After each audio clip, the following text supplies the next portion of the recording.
సంస్థాగత నిర్మాణం బలోపేతం చేయడంతో పాటు నూతన నాయకత్వానికి అవకాశం కల్పించాలనే లక్ష్యంతో ఏఐసిసి 620 జిల్లాలకు పైచిలకు ఈరోజు ఒక కార్యక్రమం ఏర్పాటు చేయడం జరిగింది.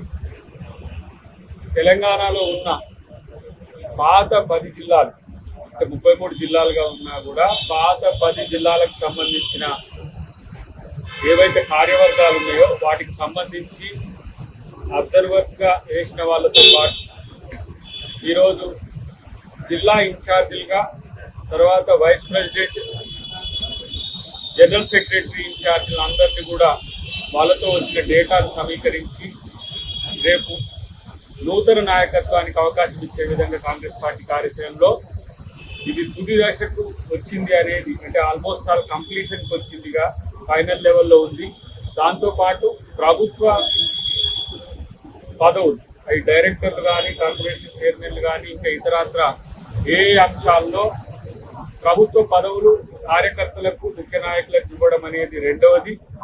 ఎలిజిబిలిటీ ఉన్న వాళ్లకు రాజకీయ అవకాశాలు కల్పించడానికి సర్పంచ్లుగా, ఎంపీటీసీలుగా, జెడ్పీటీసీలుగా ఈ అవకాశాలు కల్పించే అర్హతలు కూడా ఈరోజు కాంగ్రెస్ ప్రభుత్వం, కాంగ్రెస్ పార్టీ ముందస్తుగా ఇవన్నిటిని కూడా ప్రిపేర్ చేసుకుంటున్నది.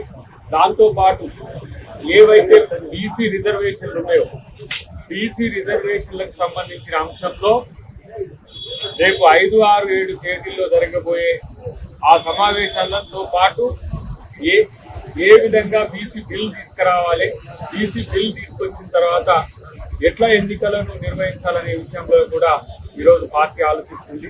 ప్రత్యేకించి ఈరోజు బీజేపీ చేస్తున్న ఆక్షేపణలు కావచ్చు, బీఆర్ఎస్ మాట్లాడుతున్న ఏవైతే అంశాలు ఉన్నాయో అవన్నీ కూడా రాజకీయ ప్రేరేపితము.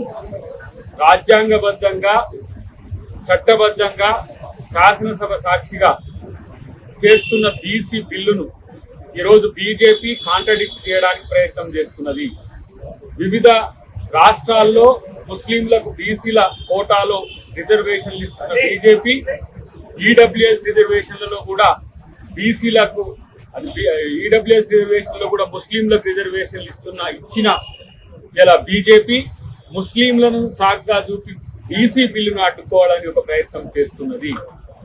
బీజేపీని ఈ బిల్లు అడ్డుకుంటే బీజేపీని బీసీల ద్రోహ పార్టీగా ఈరోజు బీసీలందరూ కూడా, బీసీ సంఘాలన్నీ కూడా ఇలా భావించాలని చెప్పి తెలియజేస్తూ, ఒకవైపు ఏమో బీసీలకు మేము అనుకూలం ఉన్నాము, కాంగ్రెస్ పార్టీ బిల్లు కరెక్ట్ గా చేయలేదంటున్నారు.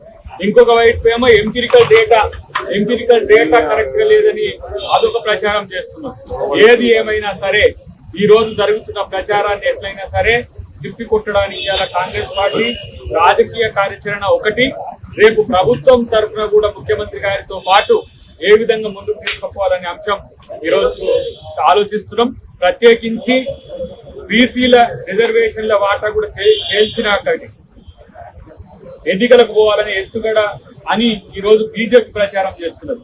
ఈ రోజు బీజేపీ ప్రభుత్వం ఒప్పుకుంటే ఇమీడియట్ గా ఎన్నికలకు పోవడానికి ప్రభుత్వానికి ఎలాంటి ఇబ్బందులు లేవు. కానీ వాళ్ళే ఉద్దేశపూర్వకంగా 4 నెలల నుంచి ప్రభుత్వం ఈరోజు దాస్తున్న పరిస్థితి. ఎందుకు మీరు బీసీ బిల్లును ఎందుకు మీరు పాస్ చేయడానికో లేకపోతే ఆర్డినెన్స్ మీద సంతకం పెట్టడానికి ఇబ్బంది అవుతుందో చెప్పాల్సిన అవసరం ఉంది. కాబట్టి ఇలా బీజేపీ, బీఆర్ఎస్ రాజకీయ రహస్య ఒప్పందంలో భాగంగానే బీసీ బిల్లును ఉద్దేశపూర్వకంగా అడ్డుకుంటున్న పరిస్థితి మనం చూసింది కదా. మన సీఎం రమేష్ చేసిన స్టేట్మెంట్స్ చూసింది కదా.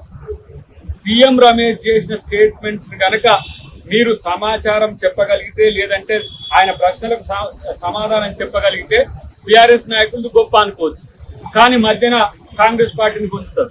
ఎందుకు కేటీఆర్ బీజేపీ ఎంపీ అయిన సీఎం రమేష్ ఇంటికి పోయి పార్టీ విలీన ప్రసక్తి తెచ్చిందో ఇలా ఆయన స్పష్టంగా చెప్పిండు. అదేం లేదని చెప్పి కేటీఆర్ తిప్పుకొట్టే ప్రయత్నం చేస్తున్నాడు. నేనంటున్న కేటీఆర్, నిజంగా నీకు చిత్తశుద్ధి ఉంటే, నువ్వు చెప్పిన దాని మీద నీకు నమ్మకం ఉంటే సీఎం రమేష్ తో నువ్వు సవాల్ విసురు. మొన్నగారికి ఎట్లా విసిరినావు అట్లా సవాల్ విసురు. నేను వస్తా, ఏ సెంటర్కైనా వస్తా, మీరు ఎక్కడికి రమ్మన్నా వస్తా, నేను మీ ఇంటికి రాలేదు, లేదంటే నేను పార్టీని విలీనం చేయలేదని చెప్పి నువ్వు ఆయనతో తేల్చుకో. కాబట్టి రాజకీయ రహస్య ఒప్పందాలు ఉంటాయి. ప్రతి దగ్గర ఇలా ఎంపీ ఎన్నికల్లో ఇద్దరు అండర్స్టాండింగ్ తోనే కదా ఇలా ఒక్క సీటు బీఆర్ఎస్ కు రాకుండా పోవడానికి కారణం అంతర్గత ఒప్పందమే కదా. చివరికి చెల్లెను రిలీజ్ చేయించుకోవడానికి బీజేపీలో విలీనం చేయాలని చెప్పి మీరు ప్రతిపాదన పెడితే రిలీజ్ అవ్వాల్సిన ఆమెనే నాకొద్దు, అవసరం లేదు, నేను ఇంకెన్ని రోజులైనా జైల్లో ఉంటా, నేను బీజేపీలో బీఆర్ఎస్ విలీనాన్ని ఒప్పుకోనని చెప్పి మీ సొంత చెల్లి అంటే కూడా ఇప్పుడు ఆమెను కూడా టార్గెట్ చేసిన పరిస్థితి ఉన్నది. కాబట్టి ఈ రెండు పార్టీలు మేమేం పని చేసినా సన్న బియ్యం ఇచ్చినా ఇంకో పంచాయతీ తెస్తారు, బీసీ బిల్లు తెచ్చినా ఒక పంచాయతీ తెస్తారు, ఇలా మేము ఉచిత బస్ ఇస్తే ఇంకో పంచాయతీ చేస్తారు, ఉచిత కరెంట్ ఇస్తే ఇంకో పంచాయతీ చేస్తారు. వీళ్ళకున్నది ఒకే ఒక్క ఎజెండా ఏంది, కాంగ్రెస్ ను గుట్టిగా వ్యతిరేకించడం. రేవంత్ రెడ్డి గారిని ఈ రోజు ఎదుర్కోలేక, ఇద్దరు ఏకమైన ఎదుర్కోలేక ఇలాంటి పిచ్చి ప్రకటనలు చేస్తున్న ఈ విపక్షాలుగా ఉంటున్న బీజేపీ బీఆర్ఎస్ రాజకీయ రహస్య ఒప్పందం కావచ్చు, లేదంటే ఇవాళ బీజేపీకి అంటుకొమ్మగా అంటే కమలం పువ్వుకు అంటుకొమ్మగా ఇలా గులాబీ పువ్వు ఉన్నది. లేదు అని చెప్తే ఎక్కడికైనా రండి, మీరిద్దరు ఒకటే అని మేము కాంగ్రెస్ పార్టీకి మేము ఆరోపిస్తున్నాం. అది కాదని మీరు తేల్చుకోవాలంటే మీరు ఎక్కడ ఏ దేవుని మీద ప్రమాణం చేస్తారో మీరే చెప్పండి. మీరిద్దరు ఒకటే అని చెప్పి ఇలా కాంగ్రెస్ పార్టీగా మేము విమర్శిస్తున్నాం, ఆరోపిస్తున్నాం. లేకపోతే ఒకరు ఒక దగ్గర నుంచి వెళ్తారు, ఒకరు దగ్గరికి నుంచి వెళ్తారు. ఇలా మమ్మల్ని ప్రభుత్వాన్ని కన్ఫ్యూజ్ చేయడానికి ఇలా పెద్ద ఎత్తున మీరు ఈరోజు చేస్తున్న ఏదైతే నష్టం ఉందో, ఒకవైపు ఉద్యోగాలు వేస్తే ఉద్యోగాలు వేయలేదని చెప్పి ప్రచారం చేస్తారు, ఉద్యోగాలు మేము అపాయింట్మెంట్ ఇస్తే ఉద్యోగాలు వేయలేదని చెప్పి పిల్లలకు రాంగ్ ఇన్ఫర్మేషన్ ఇస్తారు. ఇలా మేము ఉద్యోగాలు వేయడమే కాదు, భవిష్యత్తులో రాబోయే ఉద్యోగాలు కూడా వేస్తాం. కానీ మీ ప్రాపగండా ఏదైతే ఉందో మీ ప్రాపగండాన్ని పక్కన పెట్టండి, అంటే అబద్ధాల ప్రచారాన్ని పక్కన పెట్టండి. లేకపోతే తెలంగాణ ప్రజలు మిమ్మల్ని క్షమించరని చెప్పి నేను హెచ్చరిస్తున్నాను. ఎందుకంటే అబద్ధాన్ని పదే పదే ప్రచారం చేయడం వల్ల రైతు కమ్యూనిటీకి ఇలా 1 లక్ష కోట్ల రూపాయల వరకు మేము ప్రత్యక్షంగా పరోక్షంగా సహకరిస్తే రైతులకు రుణమాఫీ చేయలేదని ఒకళ్ళు, భరోసా అయ్యలేదని ఒకళ్ళు ఈరోజు ఇలాంటి అబద్ధాలు ప్రచారం చేస్తున్నారు. వీళ్ళకి నమ్మొద్దని చెప్పి నేను మీ అందరి ద్వారా తెలియజేస్తున్నాను.